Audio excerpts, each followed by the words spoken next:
This is an exciting adventure story about a man and a dog. It is a true story about America's greatest naturalist and conservationist, John Muir. A naturalist is a person who loves nature and studies it. A conservationist is a person who wants to protect nature so everyone can enjoy it forever. John Muir was both. He was an immigrant who came to the United States in the 1800s. After moving to California, he started exploring in the Sierra Nevada mountains. He invited the U.S. President Teddy Roosevelt to camp with him at Yosemite for 3 days. He convinced him to establish our amazing national park system, including Yosemite and the Grand Canyon. John Muir's other passion was studying glaciers, which are rivers of ice. He went on a glacier mapping trip in a canoe to Alaska with 3 indigenous peoples. One of them brought along a dog named Stickeen. John Muir didn't think the dog should come because it was going to be a rough trip, and he felt domestic animals, which include horses, cows, sheep, and dogs, had lost their survival instinct and weren't strong enough. Boy, how wrong he was. This is their story. John Muir and Stickeen, an icy adventure with a no-good dog.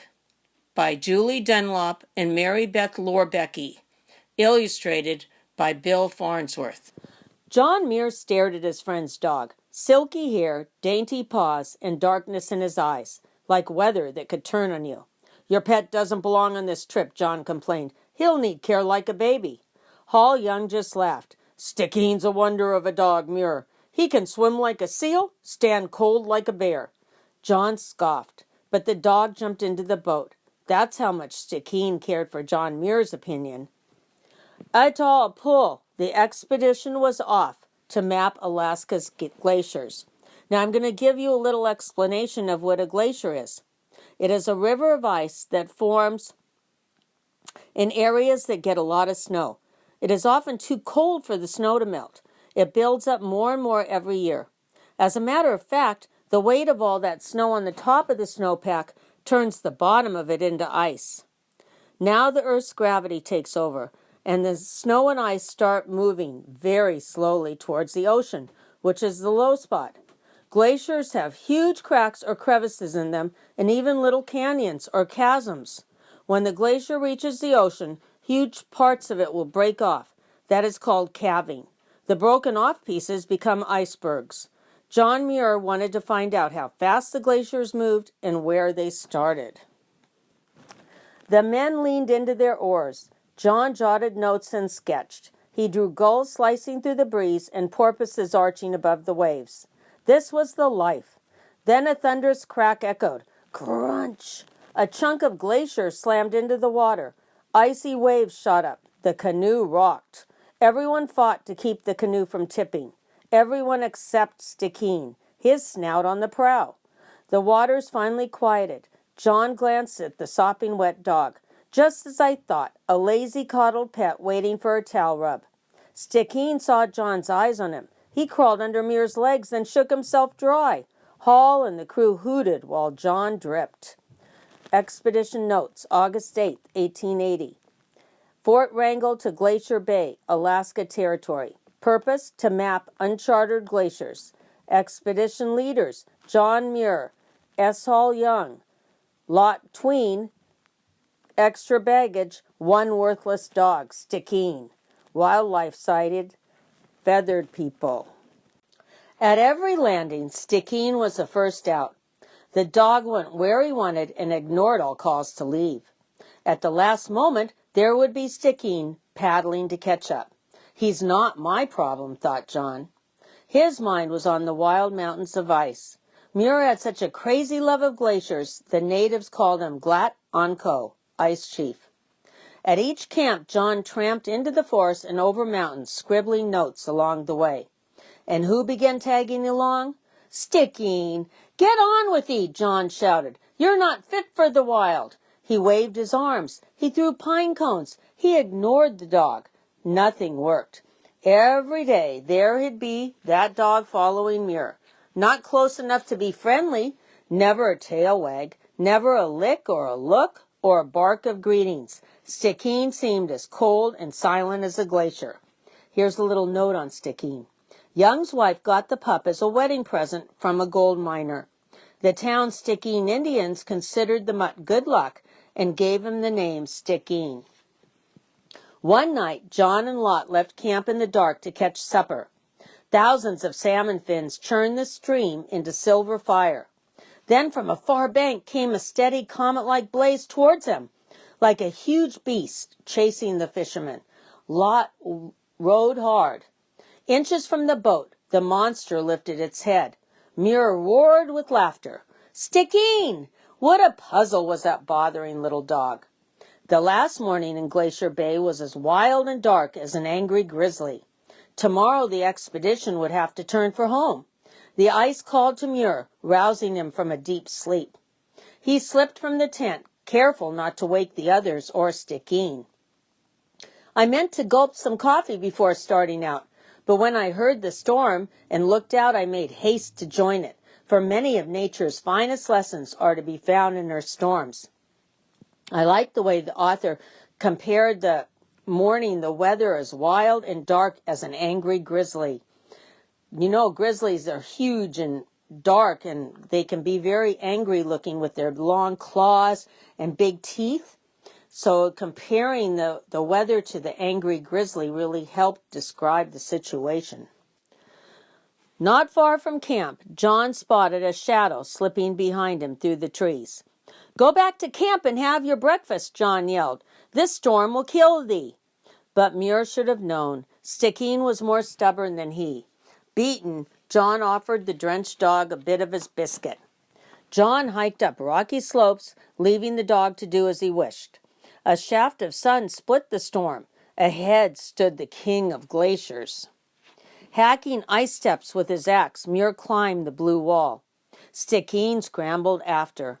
On top, an endless sheet of ice stretched before them. John hiked and sketched for hours with an eye on the sky. He skipped over small ice cracks and zigzagged around deep crevasses. Stickeen followed. The clouds blackened again. Muir had to hurry back to camp or face a night on the glacier without tent or fire. He ran hard through the swarming snow, the dog close at his heels. Both were hungry, soaked, and aching from cold. Then John stopped. Stickeen looked up at him. It was as if the dog knew Muir was lost. Strange that Stickeen would have ventured forth this stormy day when all the other wolves were glad to stay home in the rocks and woods. Bloody tracks on the ice told me the glacier had torn the doggie's paws, so I fashioned him some moccasins from handkerchiefs. Just tied them on, and he was off again as usual. Backtracking, John used lines in the ice and wind direction to find his way. Stickeen tracked him like a trooper. At one broad gash, Muir peered down, down, down. Only one spot was narrow enough to leap across, and the far side was much lower. If he jumped down, he could never jump back up. John hurtled across and down, wobbling on the slippery edge. Stickeen landed after Muir, not a hair to spare, but he trotted on, unrattled. Did nothing scare this dog? Within minutes, the widest crack yet blocked their way. They were marooned on an island of ice. Kneeling, John saw one slim chance of escape. Far below, a sagging sliver of ice bridged the chasm. Could it hold their weight? Stickeen nudged his shoulder. "Hush your fears, wee beastie," John crooned softly. Chip, chip, chip. He carved one heel hold, then another down the ice canyon's wall. Ever so slowly, Muir lowered his body onto the sagging bridge. It held. Stickeen paced the rim. He began to whimper. Legs dangling, John shaved flat the ice before him. He hitched himself forward, smoothing a path 2 paws wide. Mournful cries called to him from above. "Oh! Oh!" Somehow, John's cold, clumsy hands cut a ladder up the other side of the canyon, and he hauled himself out of danger. But he didn't rejoice. He looked back for the dog. Could that pitiful creature, wailing and pacing, be Stickeen? Come on, Muir pleaded. "You can do it, wee boy." Then Stickeen lay down. His howls dipped and screeched. John tried ordering him. "Stop your nonsense. Shaking, Stickeen replied with more miserable wails. Oh, oh, time was running out. With nightfall, Stickeen would likely fall or freeze to death. Could John return to camp for help and grope his way back in the dark? No. The dog had to do it on his own, now. Stickeen, poor boy, Muir said. Don't you see there's nothing I can do? The dog did not stir. It was the last thing in the world he wanted to do, but John turned and walked away. Stickeen's howls pierced the wind as Muir's back disappeared in the swirling gloom. Stickeen's cries and shivers drained away. He pressed himself against the ice and slid his front paws, then his back over the edge. Hair by hair down each step. Then a final sliding of muscle and fur, and he made it to the little bridge of ice. But how far he still had to go. His tail felled his half-mast. His body began to shake more fiercely than before. The wind sharpened, nearly pushing Stickeen off the ice bridge. Then the dog glanced up at the rim. Notes: had the danger been less, his distress would have seemed ridiculous. But in this dismal, merciful abyss lay the shadow of death. We were forced to face it. No right way is easy in the rough world. We must risk our lives to save them.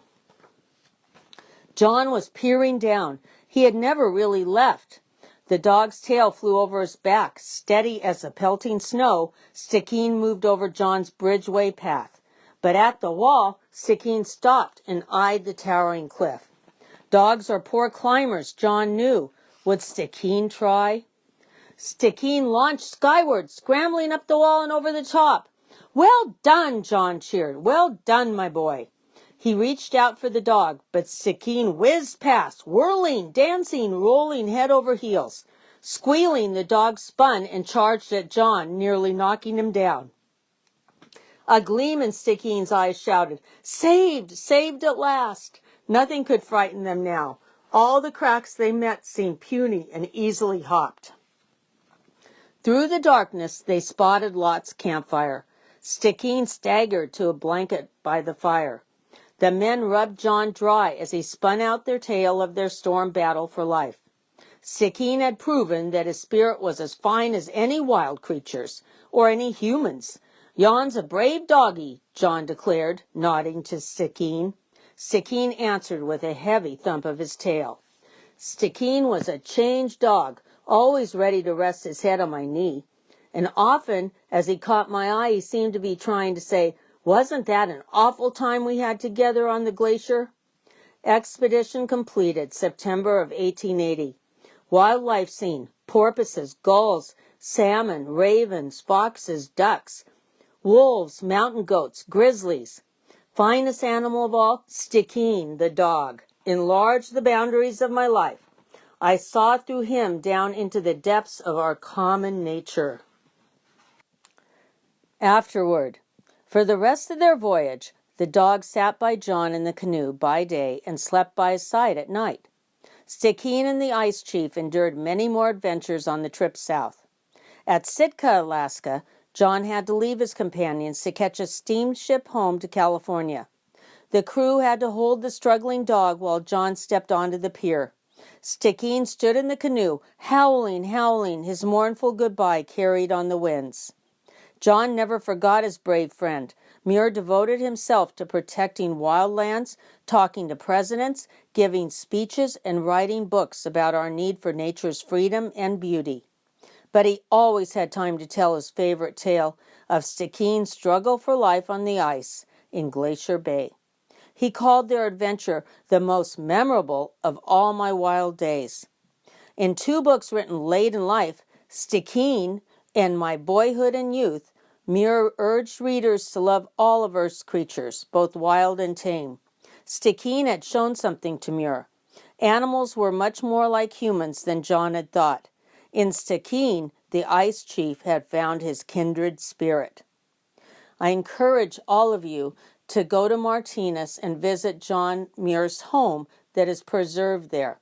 It is so interesting to see things that he collected on his trips and various items that he thought were important. And it's only about an hour and a half away, and it's worth the trip.